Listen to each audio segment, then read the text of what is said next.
What we've got here is failure to communicate.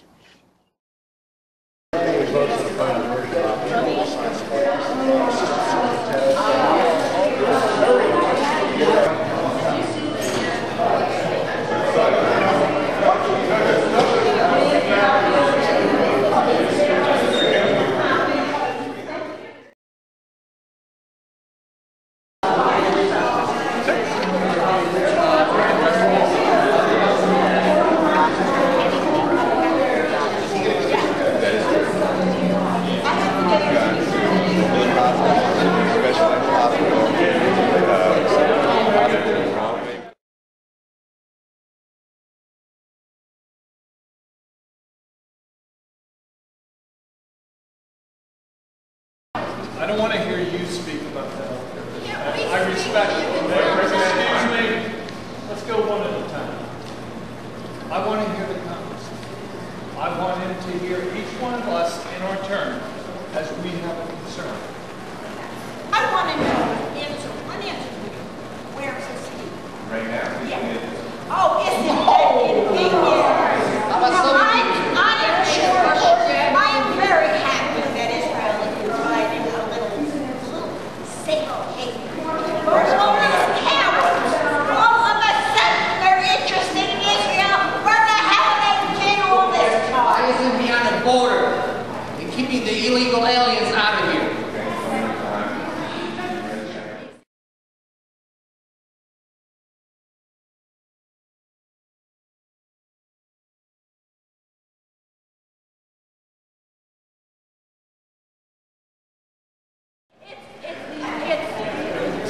Dictating the doctors on how to treat us, the whole bill is a freaking abomination.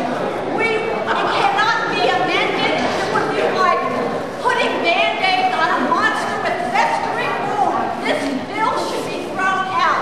If it's not thrown out, our message is he votes for this in any shape. I don't care how many amendments there are to it. He's gone.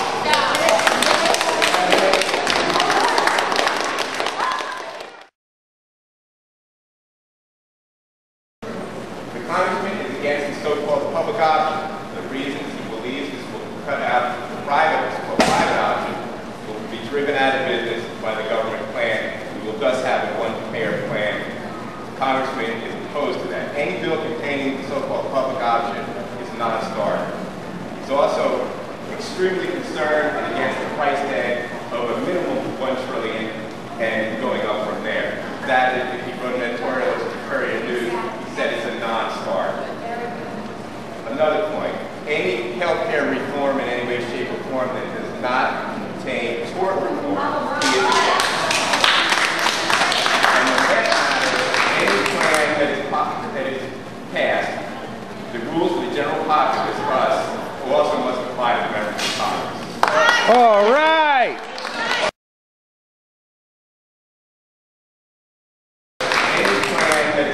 That is passed, the rules of the general populace, us, also must apply to the members of Congress.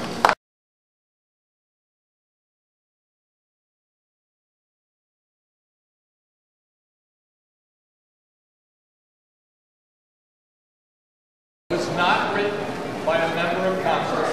It was not written by any of their aides, but in fact was written by the healthcare industry itself. Number two, his vote on cap and trade, that was an abomination toward New Jersey. He better rethink it, okay? He's going to see me again face to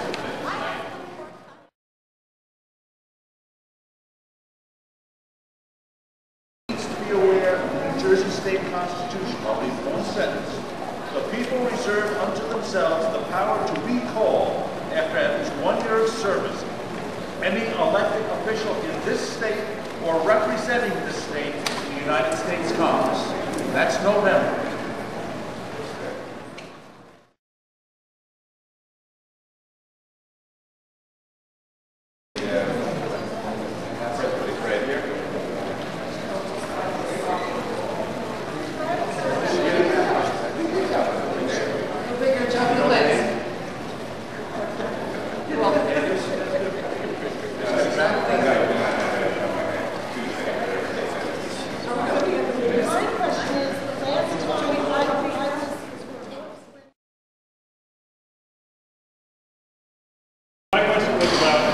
Linda Douglas, the director of the White House Office of Health Reform, who has asked citizens to inform on their friends and neighbors who are saying things that are fishy about the health care program, and they're going to keep a list of people who are opposed to the White House health care program. Wow. Is Congressman Lance going to do anything about that, or are the Republican Congress going to do anything about that? Tell the White House that they shouldn't be tabulating lists like this?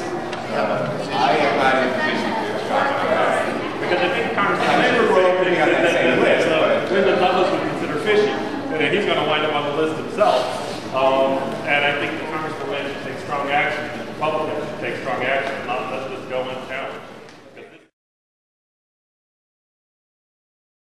Programs that are being talked about definitely involve rationing for senior citizens.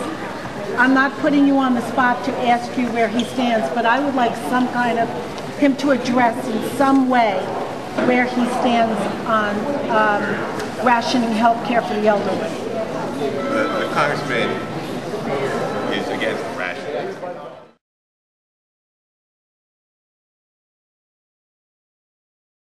Did you get as far as page 58? I heard it was 58 that there's something that the government would have access to your bank account with the health care system. Are you familiar with all of it? I'm familiar with that. Can you get familiar with it? Yeah, it's written in House Resolution 3200. Your house is really important. Your house. Yeah. Really needs to be I came here to support him because he's against the health care bill. You know, so I don't know why he's afraid because most of us here are against it.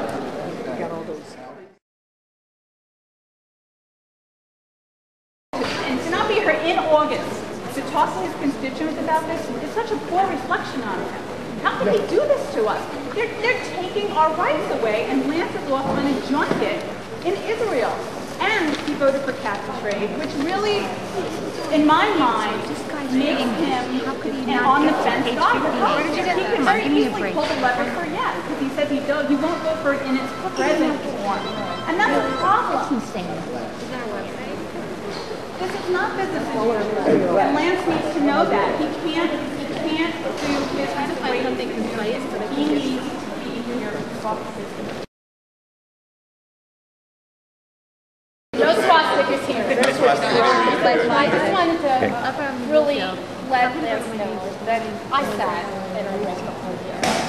And I think it's really very, very important because I hear that things can change and this is not the final bill.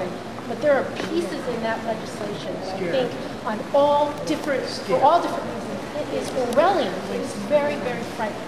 And I think that as our elected officials, it is your responsibility to sit and read the bill. And it did not take me forever to do it either.